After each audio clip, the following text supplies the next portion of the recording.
Alexandria, 30 BC. A golden serpent bracelet lies coiled on marble, still warm from the wrist that wore it. In the shadow of Rome's advancing legions, the last pharaoh of Egypt would make a choice that would echo through eternity. But was it love that destroyed her empire, or the empire that destroyed her love? In the dying light of the Ptolemaic dynasty, Cleopatra VII ruled from Alexandria's great palace, a sprawling complex of marble corridors, sacred chambers, and hidden gardens where the fate of the Mediterranean world hung in delicate balance. Here, where the Nile met the sea and east touched west, the last pharaoh commanded fleets and armies while Rome's triumvirs circled like vultures. Yet in this seat of ancient power, where gold flowed like water and scribes recorded every breath of state business, the most dangerous secret was not military strategy or treasury accounts. It was the human heart, and the impossible choice between duty to a dying kingdom and devotion to the enemy who might save it. The morning ritual never changed, even as the world crumbled beyond the palace walls. In the queen's private chambers, enslaved women arranged the ceremonial uraeus, the golden cobra that crowned the last pharaoh, while scribes waited in the antechamber with scrolls bearing news from every corner of the shrinking realm. Cleopatra VII moved through these preparations with the fluid grace of 27 years on the throne, her dark eyes scanning dispatches as obsidian bracelets clinked softly against her wrists. But today, something was different. Among the usual reports of grain shipments and garrison movements lay a single papyrus bearing the seal of Marcus Antonius. Mark Antony, whose name had become both salvation and damnation, whispered in these halls. The wax seal, pressed with the image of a Roman eagle, seemed to pulse with heat in the morning light streaming through the clerestory windows. Apollodorus, her most trusted servant, watched from the shadows as his queen's fingers hovered over the seal. 20 years he had served in this palace, from the days when Cleopatra was merely one of many heirs scrambling for power, and he had learned to read the subtle signs of royal turmoil, the way her breathing slowed, the almost imperceptible tremor in her hands, the manner in which her gaze would fix on some distant point beyond the walls, as if seeing futures that had not yet crystallized into fate. "The Roman general requests audience, Majesty," he said softly, though they both knew it was far more than a diplomatic courtesy. 3 years had passed since their first meeting at Tarsus, when Cleopatra had arrived dressed as Aphrodite on a golden barge, and the political alliance forged in those perfumed nights had become something that transcended treaties and trade agreements, something that made hardened centurions lower their eyes and palace courtiers whisper behind fans of peacock feathers. The queen's chambers bore witness to this transformation. Where once only Egyptian artifacts held place of honor, the sacred texts of Thoth, the ceremonial sistrum of Isis, the golden falcon that had crowned pharaohs since time immemorial, now Roman objects appeared like foreign flowers in an ancient garden. A silver mirror wrought in the style of Venus, a scroll of Latin poetry bound in purple silk. Most telling of all, a simple iron ring that bore no royal insignia, no precious stones, nothing to mark it as belonging to the ruler of Egypt. Yet it never left her finger even during the most sacred ceremonies, where tradition demanded the wearing of ancestral gold. As the morning sun climbed higher, casting shifting patterns through the palace's famous windows of crystal and colored glass, Cleopatra broke the wax seal. The papyrus unfolded to reveal not the formal language of state correspondence, but words written in Antony's own hand, hasty, passionate, vulnerable in their urgency. The message spoke of movements along the Syrian border, of Octavian's growing strength in Rome, of strategic necessities that demanded immediate consultation. But between the lines, in the spaces where ink had pooled and been hastily blotted, lay the real message. "I need you. Come to me." The servants busied themselves with morning duties, arranging the golden pectoral that would mark her as divine incarnation to her people, preparing the ceremonial boat that would carry her across the harbor for the day's audiences. Yet they moved with unusual quiet, sensing the gravity of decisions being weighed in the silence. an empire balanced on the edge of a stylus as their queen contemplated words that could reshape the world or end it. In the harbor beyond the palace walls, Roman galleys rode at anchor beside Egyptian vessels, their bronze rams gleaming like the teeth of sleeping leviathans. The sight had become familiar over these 3 years of alliance, yet today it carried different weight. Ships that had once seemed like protection now looked disturbingly like a cage, beautiful and golden, but a cage nonetheless. The question that hung unspoken in the morning air was whether the bars were being built to keep enemies out, or to keep someone in. By afternoon, the palace hummed with the peculiar energy that preceded momentous decisions. In the great gallery, where portraits of 17 Ptolemaic rulers gazed down from painted eyes that had witnessed 3 centuries of glory and decline, courtiers moved like dancers performing steps to unheard music. Each gesture, each glance, each carefully modulated tone carried weight beyond its surface meaning. The Syrian refugees had brought more than requests for grain and sanctuary. In the folds of their travel-stained robes, they carried whispers, fragments of intelligence gathered in taverns and camp followers' tents, overheard in the moments when wine loosened Roman tongues. Octavian's forces were closer than anyone had publicly acknowledged. The boy who styled himself Caesar's heir commanded not just legions, but something perhaps more dangerous. The unwavering certainty of youth, the cold calculation of one who had never known defeat, because he had never truly risked everything for love. Iris, the queen's personal attendant, noticed how conversations stopped when certain names were mentioned. How scribes would exchange glances when updating the daily reports. How the usually efficient machinery of palace administration seemed to hesitate, as if waiting for some signal that had not yet come. She had served Cleopatra since childhood, when they were both girls playing at queens and goddesses in the palace gardens, and she recognized the signs of a crossroads approaching.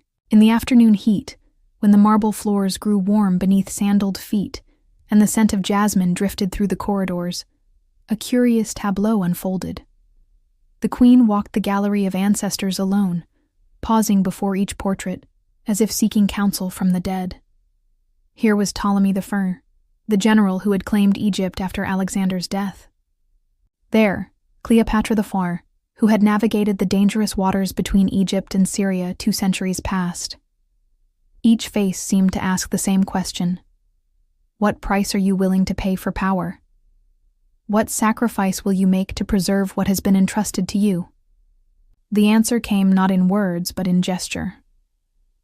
As afternoon shadows lengthened across the polished floors, Cleopatra removed the simple iron ring from her finger, the one that bore no royal seal, no dynastic significance, nothing but the promise of a Roman general whose own fate hung in the balance. She held it up to catch the dying light, and for a moment, the metal seemed to pulse with its own inner fire.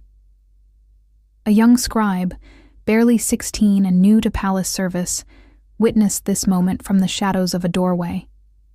He would later write in his private journal, a document that would survive the destruction of Alexandria and provide historians with one of the few intimate glimpses into these final days, that the queen spoke aloud to the empty air, her voice so soft it might have been mistaken for the whisper of silk against stone.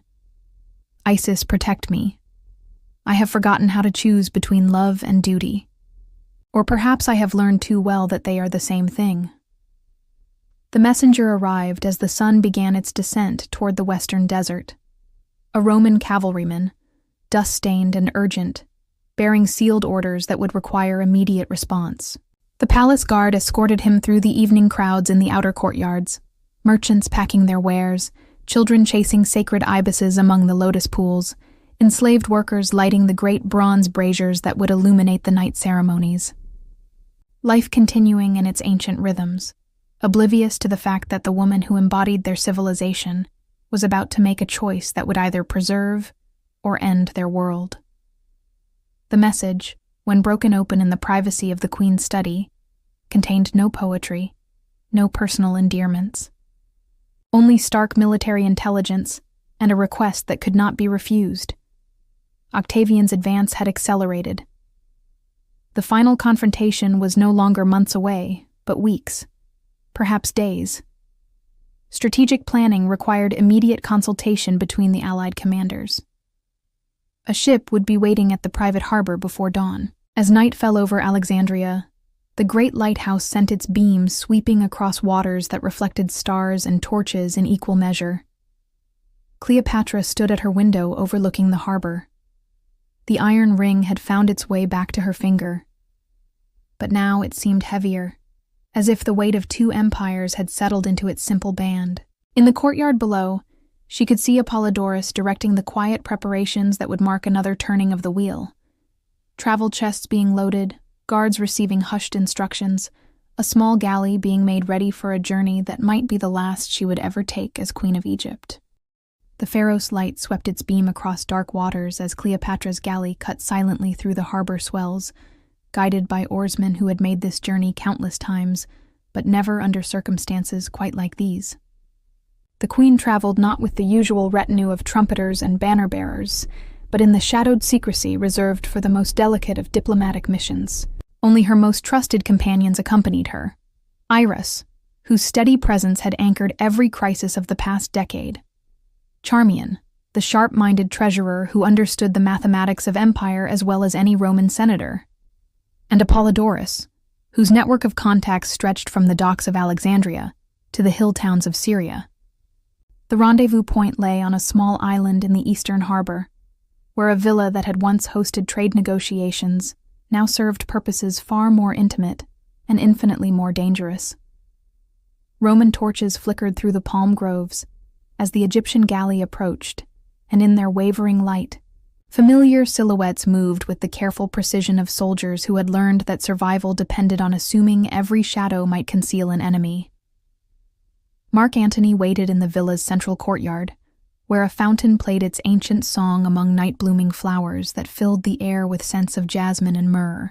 At 43, he bore the accumulated weight of 2 decades spent in Caesar's shadow, and 3 years trying to hold together an alliance that grew more precarious with each passing month. His face, weathered by sun and scarred by battles from Gaul to Parthia, showed the strain of a man fighting wars on multiple fronts, against Octavian's ambitions, against time itself, and against the growing certainty that love and politics made dangerous companions. The reunion unfolded with the formal choreography demanded by their public roles. The Queen of Egypt, divine incarnation of Isis, graciously accepted the hospitality of Rome's eastern commander. Strategic documents were spread across low tables. Maps marked with the latest intelligence were studied by lamplight. To any observer, and both leaders knew that observers were always watching, even in their most private moments, this was nothing more than another military consultation between allied rulers facing a common threat. Yet beneath the careful pantomime of diplomatic propriety, something else entirely was taking place. 3 years of shared decisions, shared risks, and shared nights had created a language that needed no words. The way Antony's hand lingered when passing a dispatch. The manner in which Cleopatra's fingers traced the edges of maps when their eyes met across the table. The long pauses filled with the sound of fountain water and distant harbor bells that marked not uncomfortable silence, but the profound intimacy of 2 people who had learned to communicate in the spaces between spoken words. The crisis that had summoned them was real enough. Octavian's forces had crossed into Macedonia with a speed that suggested not just military efficiency, but inside knowledge of their defensive preparations. Someone in their inner circle was feeding information to the enemy. But who? And more critically, what could be done about it without destroying the delicate network of alliances that kept their combined forces from disintegrating into factional chaos? As the night deepened and servants withdrew to respectful distances, the conversation shifted from public strategy to private necessity. Maps gave way to scrolls bearing more personal intelligence. Reports from agents in Rome, letters intercepted from Octavian's courier network, fragments of overhead conversations that painted a picture of their enemy's growing confidence.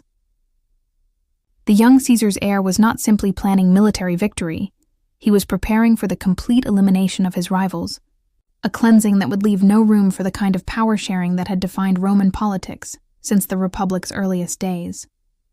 The moment of truth arrived with characteristic suddenness. A dispatch boat had been spotted approaching from the west. Roman signals, but flying colors that might or might not be genuine. The villa's security could be compromised.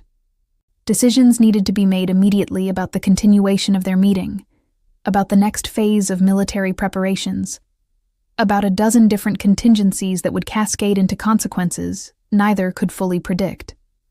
In that crystalline moment of suspended time, as waves lapped against the villa's dock, and the Pharos beam swept once more across waters that had witnessed the rise and fall of empires, Cleopatra made her choice.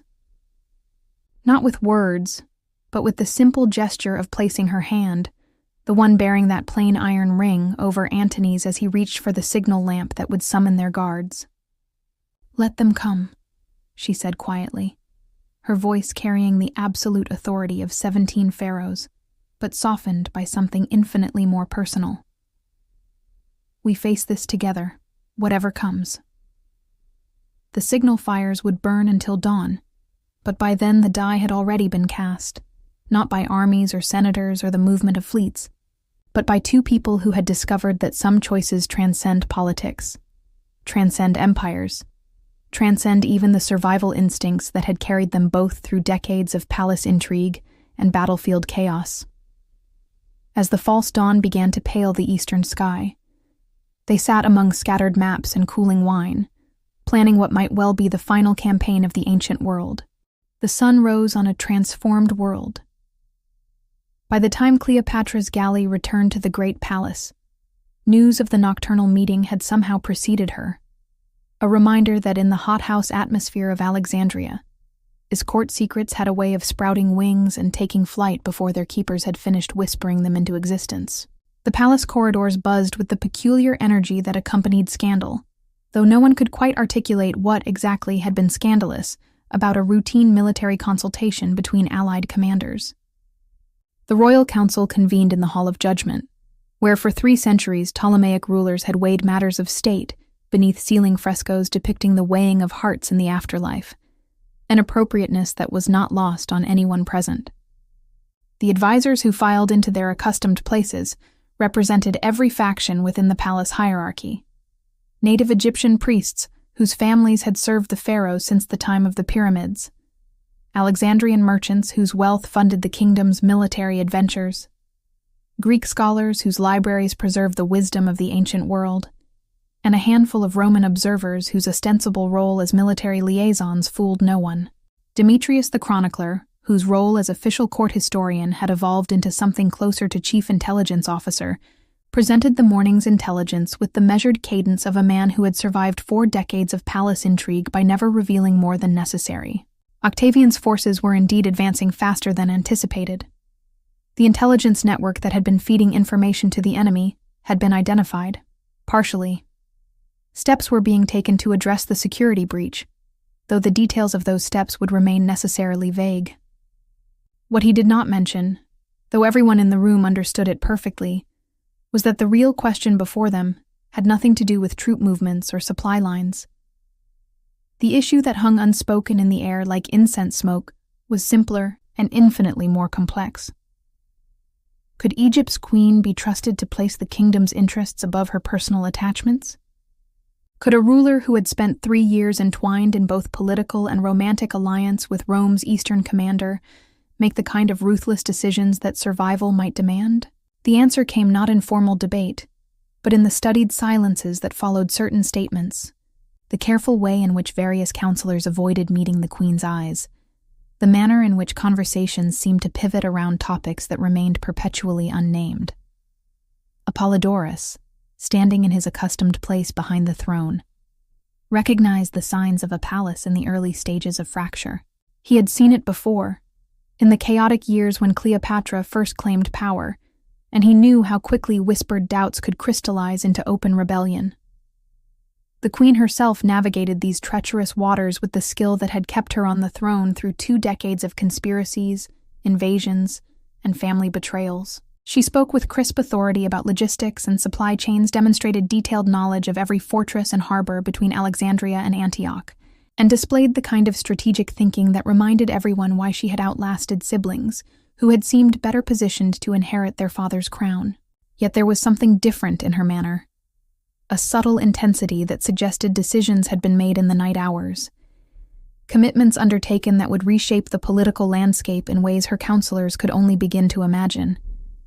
The crisis that would define everything erupted not from the council chamber, but from an unexpected source: a delegation of Egyptian priests from Memphis, the ancient capital, who arrived unannounced with a petition that struck at the heart of every assumption about loyalty and legitimacy that had sustained the Ptolemaic dynasty for 3 centuries. Their grievances were couched in the formal language of religious protocol, but the underlying message was unmistakable. The goddess Isis, divine protector of Egypt and the source of pharaonic authority, had been dishonored by the sight of Roman eagles roosting in the sacred harbors. The ancient compact between the gods and their earthly representatives required that Egypt's ruler place the kingdom's spiritual welfare above all other considerations, including personal attachments that might compromise the purity of divine governance. The petition itself was a masterwork of diplomatic ambiguity, never explicitly mentioning Antony or suggesting that the queen's judgment had been compromised. Instead, it simply requested formal reassurance that Egypt's sacred traditions would be honored above foreign influences, that the goddess would continue to find her earthly representative worthy of divine favor, and that the ancient boundaries between Egyptian and Roman authority would be maintained regardless of changing political circumstances. Cleopatra received the delegation in the throne hall, where she sat beneath the twin crowns of Upper and Lower Egypt, while the afternoon sun streamed through windows that cast patterns of light and shadow across the faces of everyone present. Her response, delivered in the flawless classical Egyptian that marked her as the first Ptolemaic ruler in generations to master her subjects' language, was a model of royal diplomacy, respectful to religious tradition, acknowledging the priest's concerns, promising continued devotion to the gods who had blessed her reign. Yet those who knew her best could detect the tension beneath the polished surface: the way her fingers tightened on the throne's armrests, the slight pause before certain phrases that suggested words carefully chosen and others deliberately avoided, the manner in which her gaze seemed to linger on the iron ring that remained conspicuous among the traditional royal jewelry adorning her hands. As the delegation withdrew and the day's formal audiences concluded, the palace settled into the hushed anticipation that preceded momentous decisions. In the Temple of Isis, priests burned extra offerings while scanning the smoke patterns for divine guidance. In the harbor, ships' captains checked their moorings and studied the weather signs with unusual attention. In the marketplaces and taverns where Alexandria's common people gathered to trade goods and gossip, conversations carried an undercurrent of nervous energy that suggested everyone could sense change approaching, even if no one could predict its exact form. The message that would seal Egypt's fate arrived at dawn on the 3rd day after the priest's delegation, carried by a Roman galley that flew Octavian's personal standard and bore the kind of escort that suggested ultimatums rather than negotiations. The document itself was a masterpiece of legal precision wrapped in diplomatic courtesy, a formal request for clarification regarding Egypt's position in the evolving Mediterranean balance of power, accompanied by very specific proposals for future collaboration that would ensure continued Roman friendship and protection.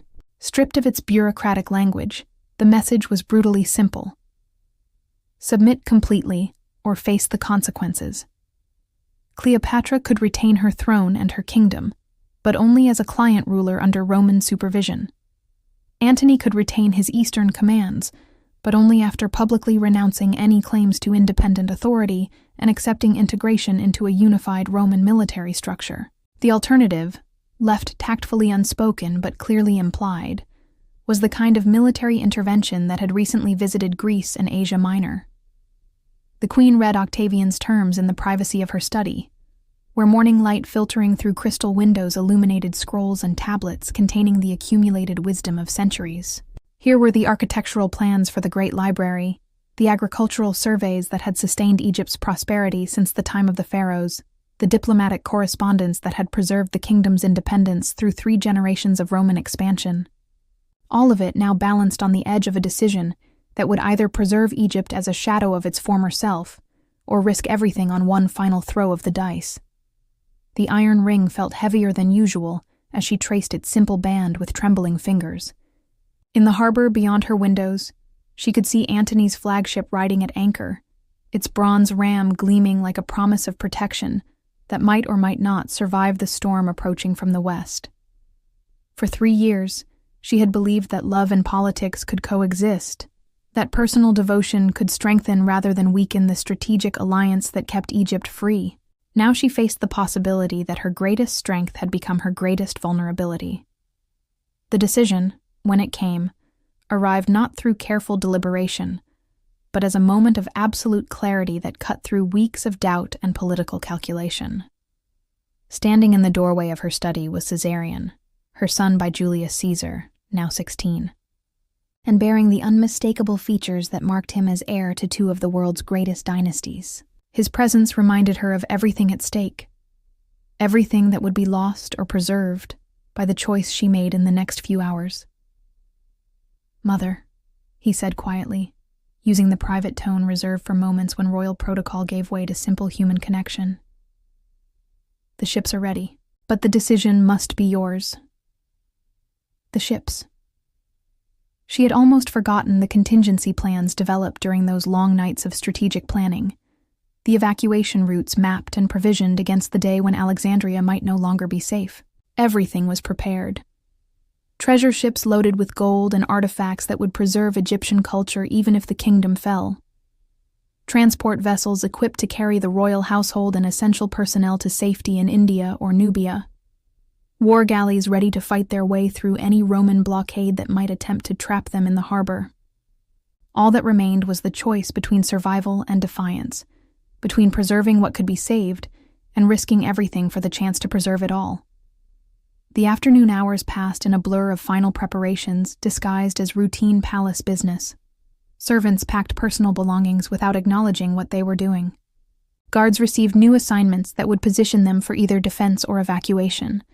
Scribes copied essential documents onto portable papyrus while maintaining the fiction that this was merely routine archival work. Through it all, Cleopatra moved with the serene dignity that had carried her through 2 decades of impossible decisions.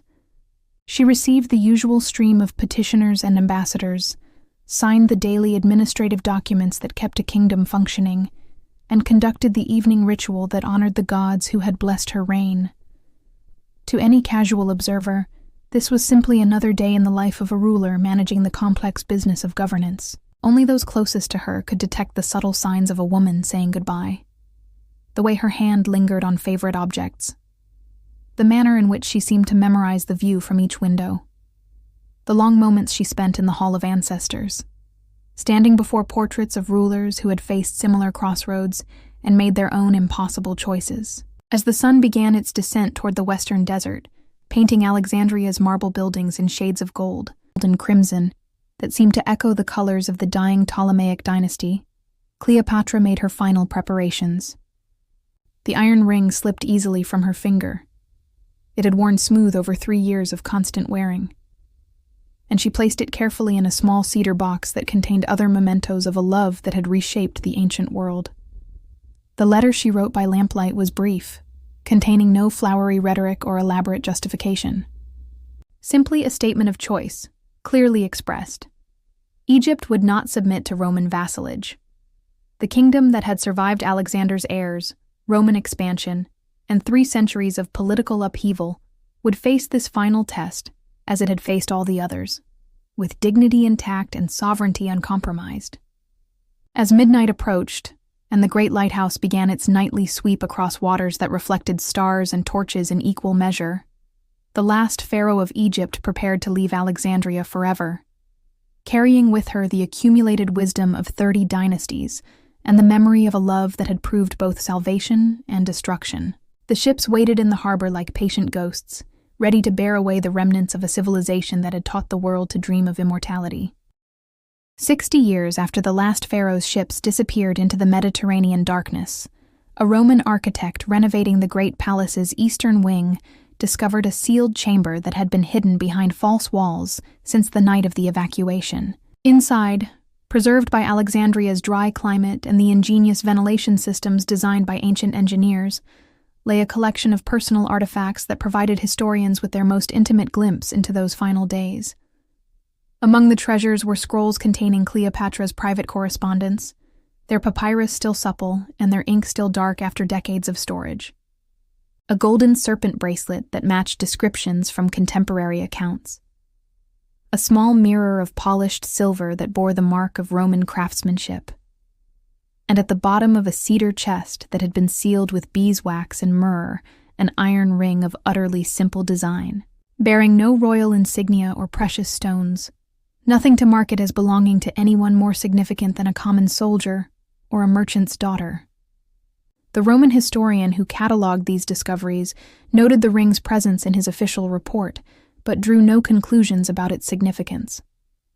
Later scholars would debate its origins and meaning, some suggesting it had belonged to a servant or guard, others proposing more romantic theories that connected it to the political alliances that had defined Cleopatra's final years. The truth, like so much about the last pharaoh's private life, remained locked in the silence of ancient stone. What survived unambiguously was the evidence of transformation, a palace frozen in the moment of departure, with personal belongings arranged as if their owners intended to return momentarily. In the Queen's study, an unfinished letter lay on the writing desk, its final sentence ending mid-word, as if the author had been interrupted by some urgent summons. In the throne room, the ceremonial regalia remained in their accustomed places, waiting for a pharaoh who would never again claim them. The excavation reports described rooms that seemed to echo with the whispered conversations of the living, chambers where the accumulated weight of 3 centuries of rule still pressed against walls that had witnessed the rise and fall of the ancient world's last great independent kingdom. In these spaces, archaeologists found not just artifacts but atmosphere, the lingering presence of decisions that had reshaped history, choices made in private that had determined the fate of nations. The final discovery came almost by accident, when workers clearing debris from a collapsed section of the palace's foundation uncovered a small courtyard that had been sealed for centuries. At its center stood a fountain whose waters had long since vanished, leaving only the carved basin and the delicate channels that had once carried water from pool to pool. Embedded in the marble around the fountain's rim were dozens of small holes where bronze fittings had once been mounted, brackets for torches, perhaps, or supports for awnings that would have provided shade during the heat of summer afternoons. It was there, in the shadows cast by fallen columns and overgrown with wild jasmine, that the excavation team found the most evocative artifact of all, a single piece of red wax, no larger than a coin, that had somehow survived exposure to weather and time. Chemical analysis revealed traces of the rare resins and pigments used only in royal seals, while the faint impression pressed into its surface showed the outline of an eagle, Roman, not Egyptian, that had been stamped into the wax while it was still warm. The archaeologist's report noted the discovery without speculation, leaving later historians to wonder whose seal had pressed that imperial image into Egyptian wax, and what message it had secured during those final days when love and politics intersected in a palace that had known both triumph and tragedy. The wax fragment was catalogued, photographed, and placed in the museum's collection alongside thousands of other artifacts from Alexandria's Golden Age. But sometimes, when the afternoon light strikes the display case at just the right angle, visitors can still see the eagle's wings spread in eternal flight across the crimson surface, frozen in the moment when an empire's fate hung in the balance, and 2 hearts made a choice that echoed through eternity. The serpent bracelet wasn't the only treasure Cleopatra left behind. Hidden in the walls of Alexandria lies evidence of another forbidden love, one that involved Caesar's heir, and a secret that could have changed the course of Roman history forever.